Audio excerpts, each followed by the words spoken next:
Hey! Tambala na! At eto na sila, ang nag-iisang masugid na tagahanga ni Nicole Yala. Chris Chuper! Kasama ang nag-iisang die-hard fan ni Chris Chuper, Nicole Yala! Mula sa Mahiwagang Burnay, ang kwento.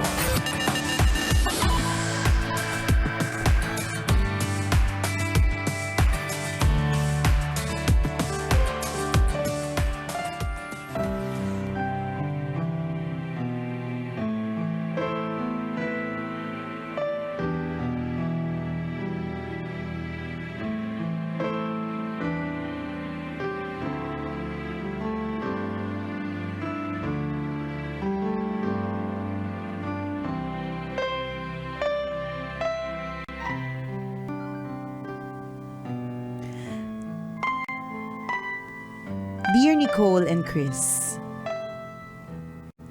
itago nyo na lang ako sa pangalang Luna, 28 years old, at tambalanista since 2016. Dati pa tandem nyo na ang pampagood vibes ko bago ko pumasok sa trabaho. Sumulat ako para humingi ng payo. I have a 3-year-old son na may speech delay. Maliban dito, he is also showing signs of autism. My world crumbled in heaps when my child was diagnosed. Na-stress ako at nahirapang mag-adjust. I was a first-time mom and I was so sad. I stayed at home for 3 years looking after my child. I was depressed habang nasa bahay kasi iniisip ko, ganito na lang ba ako? Yung mga kabatch ko, ang dami nang na-achieve sa buhay. Sinisisi na nga ako ng mga tita ko. Nag-asawa daw kasi ako agad kaya wala na akong mararating sa buhay. Graduate ako ng marketing management pero tingin ko, dahil 3 taon akong nabakante, mahihirapan akong makahanap ng trabaho ulit. I prayed for a job day and night. Finally, narinig ni Lord ang mga dasal at hinagpis ko at nagkaroon ako ng trabaho this year. Yung kinikita ko, plano kong gamitin para mapatherapy namin yung anak namin. Nasa probinsya sila ng live-in partner ko. Pansamantala, yung family ng partner ko ang nag-aalaga sa bata. Ang problema ko, pinagre-resign na ako ng live-in partner ko sa trabaho. Hindi daw nila kayang alagaan ang anak namin because of his special needs. Ako lang daw ang may kaya na alagaan ang anak ko. Masakit para sa akin ang mag-resign, lalo pa at ang tagal bago ako nakahanap ng trabaho. Tambalan, should I choose my career over my child? Ano kaya ang mabuti kong gawin? Salamat sa inyong payo, Nicole at Chris. God bless you and more power. Ang inyong tambalanista, Luna.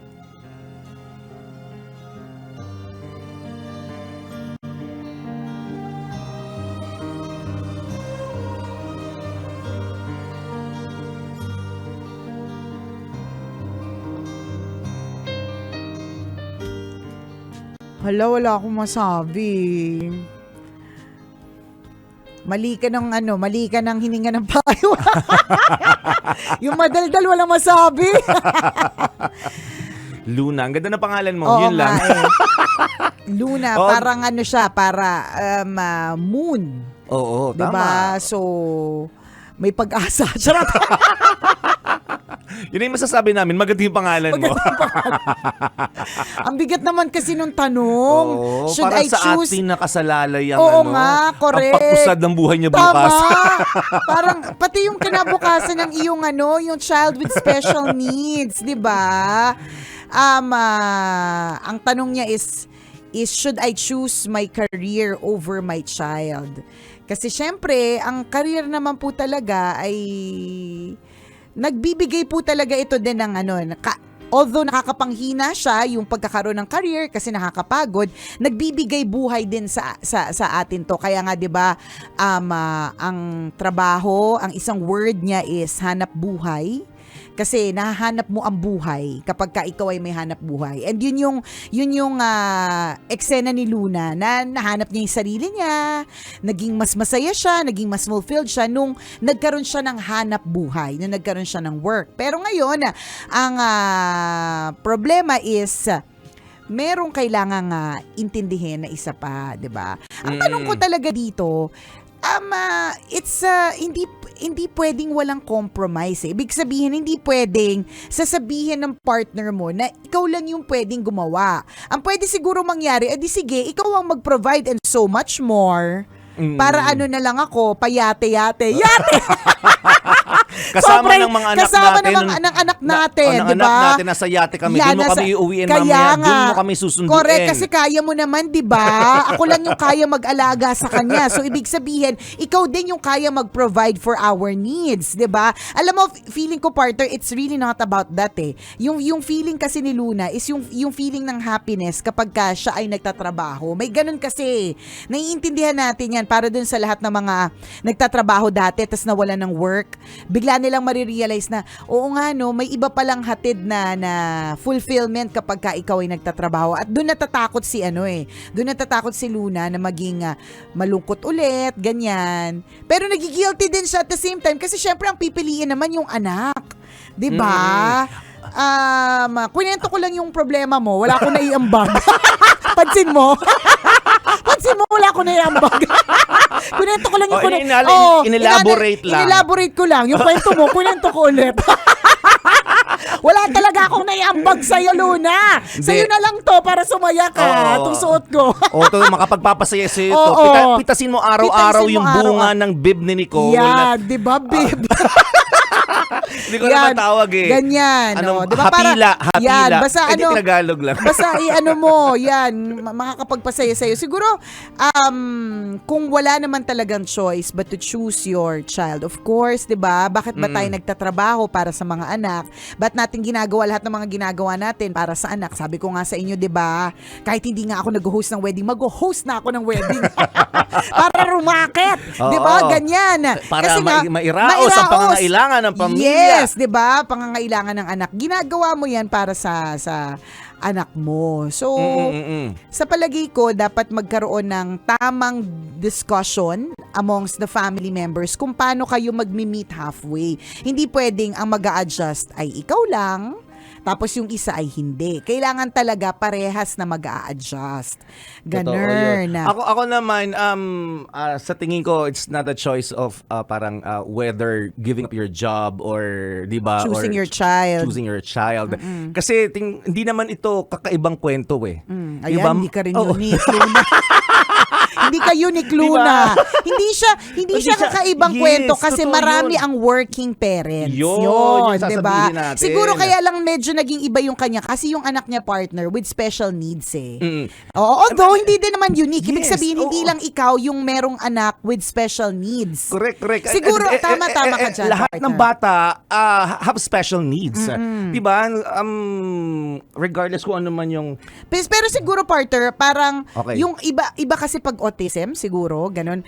Medyo kaya hindi kami masyado mapagsalita ni partner. Medyo kasi syempre we want to be sensitive eh. Ayaw namin ng bira lang ng bira. Pag bira kami ng bira, pag alam namin na yung tambalanista, kabira-bira, ganun. Kaya nitong hamakin. Birahin natin to. Birahin natin yan. Okay lang sa kanya, tawagin siyang tungaw. Birahin natin. Pero kapag ganito partner, yung merong special needs, we've seen kasi people na may anak with special needs. So, meron talagang special care para sa kanila. Kaya siguro, extra special din. Medyo unique din yung kwento. Pero, siguro, hugutin ko mula sa point ni partner, no? Dahil yung sinasabi niyang, hindi naman bago yung kwento mo. Ibig sabihin, hindi lang ikaw yung ganyan. Yes. Ang maganda is, alamin mo kung papaano yung setup ng mga taong parehas mo. 'Di ba usually, 'di ba may mga groups naman yan, imposibleng walang mga groups for those special kinds of special needs. Correct. Ganun. Alamin mo kung paano yung setup nila. Yung yes. ganon siguro. Yun yung nakikita kong isa na pwede. Pero Correct. baka kasi yung setup nila ay maaaring hindi applicable sa'yo. Pero makakakuha ka ng tips eh. Tama. Bottom line talaga dito, ang hindi pwedeng ikaw lang yung mag-adjust. Dapat lahat. Hindi pwedeng ituro lang nila sa'yo. Ikaw na dyan. Diba? So, papaano? Correct. May may contribution dapat dito yung asawa mo. Oo, And yung lahat partner. ng mga tao na kapalibot sa inyo, your parents, your BFFs, 'di ba? Yung mga kaibigan mo, yung mga tropa mo. Again, hindi naman 'to bagong kwento para sa ating lahat. Hindi naman na-underestimate natin yung Of course issue not. mo. Hindi, Sinasabi natin hindi bago itong kwentong 'to kasi ako may mga kakilala ako na Ganun din. Oo, yung anak nila ay may special na pangangailangan and nairaraos nila yung buhay and they are both working and at the same time hands-on parents. At naiso-survive nila at na-enjoy na both worlds. Na-enjoy nila both tasks. Siguro kung papapiliin mo kami, kung pipili ka partner, Ako wala akong pipiliin. I'll do both. Oo, kaya eh. Kasi, Kaya. Isipin mo, ako yung sino yung kakilala ko, 5 yung anak nila. Tapos isa doon, may special na pangangailangan. Pero syempre, walang lahat naman sila may special needs talaga. Nairaos. Lahat naman, hindi na problema yung nanay, hindi na problema yung tatay, kung ano yung i-give up pa. Ginawa nila pareho, Parehas. Nagtatrabaho, at So the sa same madaling time, salita, kaya. hindi kailangang i-give Yes, up yung kasi career. parehong importante eh. Oo. Hindi pwedeng kasi magkakaroon ka talaga ng dito pang-uusig ng konsensya after eh. Kasi parang feeling mo hindi mo siya inalagaan. And it's the same for for working moms. Yes, Kahit na yes. yung kanilang tama si partner, lahat naman may special needs. Yung iba, yung katulad nung sa anak mo na may autism, may extra special need lang talaga sila kasi iba yung world that they are in, ganun. Pero struggle yan ng lahat ng mga working parents. Alam mo, lalo na pag first time mom. Siguro ang maganda mag-anak ka pa ng isa para hindi ka na mag-guilty eh. Kasi kapag dalawa na yung anak mo, ka na yan eh, parang medyo kahit pa paano nahahasa ka na. Tapos, alam mo, pansinin mo, di ba, parang dun sa first child, it's always all the attention, ganyan.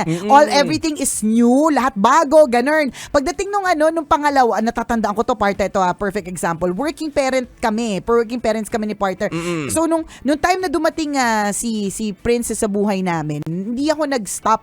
Hindi rin siya naging question kung kailangan mag-stop para diba? para alagaan siya, partner. Pero ang i-share ko lang, partner, natatandaan ko, bago makarating sa walker si Princess, dumaan muna siya sa bouncer, tapos sa jumper, tapos bago siya nag-walker. Tapos lahat dinaanan niya ng mga kung ano-ano ng mga bagay. Nag-trampoline pa nga yan nag-trampoline pa bago siya nakalakad. 'Di ba? Ang galing nag-trampoline. Dumaan pa siya sa ang tawag doon, partner, yung parang yung bilog. Kasi hindi siya makalakad, natatandaan ko may tambalan isa pang bumili sa akin noon eh. Walker din yun. Yung walker na makaluma. Kasi sabi ko, hindi yung ko nilalako ng baka. Oo, yan. Ganon. Yung ganon. Ang Ng tawag baka. dyan? Ano tawag doon? Doon sa nasa live. O kaya Boyet, baka may nagsabi sa live natin. Yung ganon. So, yung pabilog. Hula hoop? Basketball ring? Andador. Tama? Andador. Parang, basta yon, ganon. Versace, Andador. Yan. Tama, sige, itawid mo yan. Supportahan kita dyan, partner. Yung pala yun. Yun yung parang, di ba yung kumanta nun, partner, si Bruno Mars. Oo. Pinoy, di ba si Bruno Mars? So alam niya yun. So alam niya, yun talaga yun. Yung pinanggalingan. Di ba? Versace, Andador. Yun talaga yun. Knock, knock. Who's there? Andador. Yan. Andador. Who? Versace. Andador. Yun, Andador nga, partner. Yan. So dinaanan niya yun bago finally nakalakad. Yun, Okay. kasi syempre first time mom eh. So parang ang delicate. Tapos ang dami niya bago siya nakarating sa high chair, sa kung saan siya kakain, partner, meron pa siyang jumbo seat, bamboo seat, hippo seat, mga kung anik-anik na mga seat, partner. Yung mga parang levels bago makarating dun sa high chair. So lahat yung dinaanan niya, partner. Tapos lahat ng gamit, ganyan. Basta iba't ibang klase yung lahat ng mga gamit. Oo. Tapos na-realize ko, partner, hindi ko na naman kailangan yung ibang mga gamit doon. Kaya nung Oo. nagkaroon ako ng pangalawa partner, halimbawa, yung ito, potty training. Ang dami kong binili ng mga pang potty train sa anak ko partner, Oo. kay Princess dati. Ito si Prince partner, tinuruan ko na lang, sabi ko, huwag ka Oo. mag-diaper ha, don't wear diaper. Tapos ang unang pagturo ko sa lalaki, sabi ko, patong ka dyan, ganyan. Tapos ganun Oo. ka. Ganun. Tapos natuto. Oo. In 2 days partner, ayaw na niya magpasama. I can Aba, do it, marunong ma'am. na Oo, siya. marunong na siya. Mayabang na, Mayabang no? na. Ganun Kahit na. pagkatapos nabasa na yung shorts Correct. niya. mayabang na siya. So ibig sabihin, Oo. ako mismo as a parent, hindi ko na on my second child, hindi ko na binili lahat ng mga binili ko na nalaman ko at napag-alaman ko na hindi na pala kailangan. Alam mo yun, parang usually, sorry naman po, wag na po magalit yung mga baby products.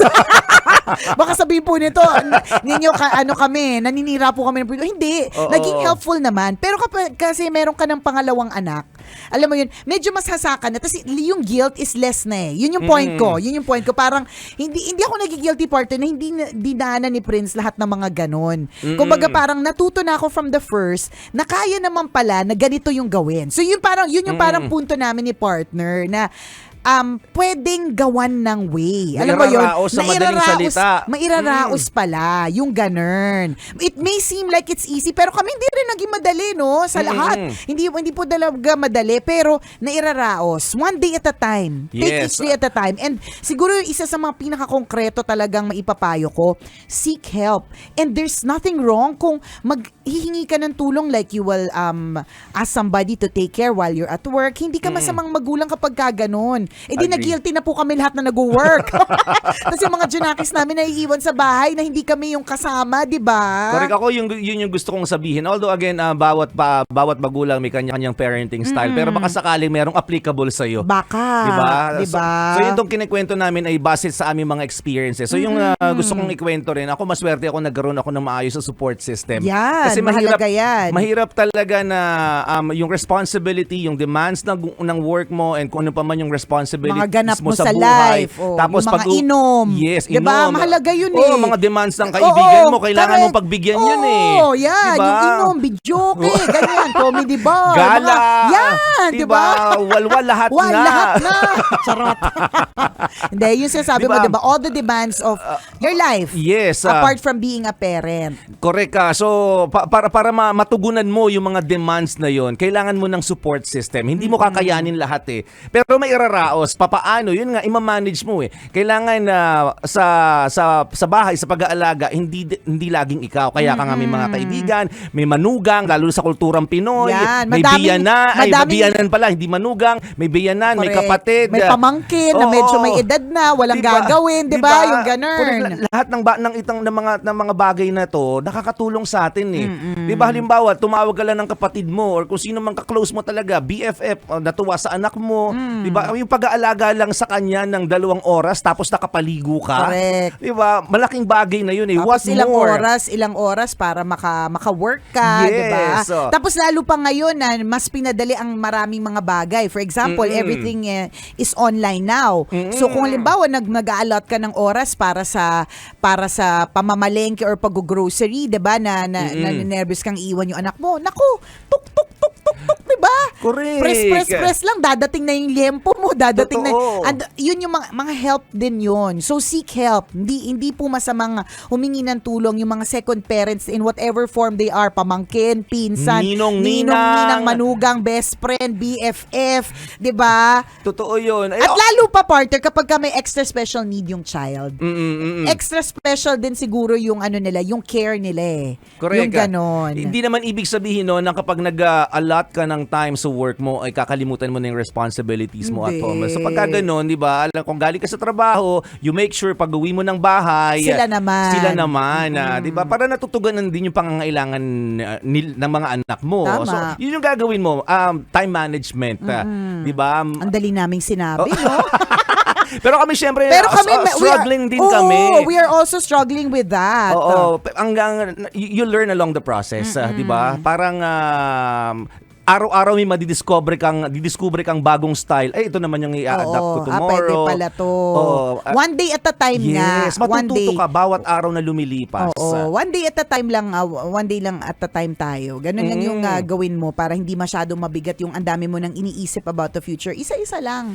Tama. Diba? Ang importante na yayakap mo siya, nakakalaro mo siya, buhay, diba? Yung anak mo, yung ganun. So, ang daming possibilities. Tapos yung isa pang pwedeng possibility, kung i-give up mo ang isang full-time career para sa anak mo, pwede kang magkaroon pa rin ng career na virtual. Yun naman din, additional yan, 'di ba? Sabi na pag-usapan natin nung isang araw yung partner na ngayon, ang dami ng iba't ibang klase ng trabaho. 'Di ba? Magugulat ka, ay may ganitong pang klaseng work, tapos yung iba fully online. Tama. 'Di ba? So pwede din 'yun. Nagtatrabaho sila habang natutulog yung mga anak nila. Correct, 'di ba? Nagtatrabaho sila habang nandiyan pa yung mga tirang adobo sa mesa nila kasi doon sila sa bahay eh. Totoo. Ganun. So, may ganung klase ng trabaho. Pwede din naman yung ganung klaseng setup, 'di ba? Not necessarily having to give up. Pwede namang i-try to balance both. It's not going to be easy, hindi po talaga madali. Natatandaan ko yung guilt ko noon, partner, na parang iiwan yung anak ko. Hindi yung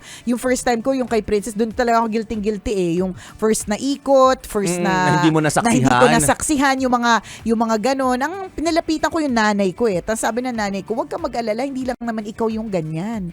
Yes. Napakarami nilang mga ganyan na iniwan sa bahay kasi kailangan magtrabaho ang magulang. But at the end of the day, ikaw pa rin yung nanay. Totoo yun. Ako diba? naalala ko yung mga, di ba, yung mga matatanda, yung mga lolo-lola natin, di ba? Ang mga lahi, mga yan, 8, 9. Yes. Oo, ako yung lola ko, siyam yung inilabas sa mundong ito, pero nairaos eh. Correct. Diba? So, kung tutusin, ang hirap nun, pero wag ka, napalaki na maayos naman yung mga anak, napag-aral, napakain naman, di ba? So, kakayanin mo din, kung kinain nila na magpalaki ng 9 na anak, yan. Kaya mo rin na ngayong, iisa pa lang yan, di ba? Nag-uumpisa ka pa lang naman, matututo ka, huwag ka mag-alala. Tsaka alam ko, parte yung mga ganyan, parang nag-attend din sila ng mga seminar eh, to also teach the parents on handling it. Parang natatandaan ko meron akong kakilala na ikwento niya yan sa akin na pati yung mga parents kailangan i-psych sila o yung basta yung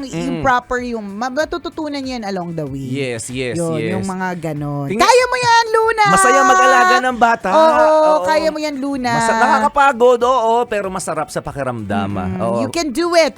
Rewarding yan. We're rooting for you. Yes, we're Yan. cheering on you. Yes! Woo! Pak na pak ka, girl! Luna, you already! Salamat, Luna, for sharing your story with us. At kung ikaw, kabisyo, meron ka rin kwento na gusto mong i-share sa amin, pwede mo kaming i-email. Send your stories at mahiwagangburnaystory@gmail.com. Bali mo kwento mo na ang ating pag-uusapan sa mga susunod na araw. Kaya send mo na yan, kabisyo. Muli ako po si Nicole Yala. At ako naman si Cambio King Chris Chuper. Na nagpapaalala, walang matatag na relasyon sa malanding may determinasyon. Yun!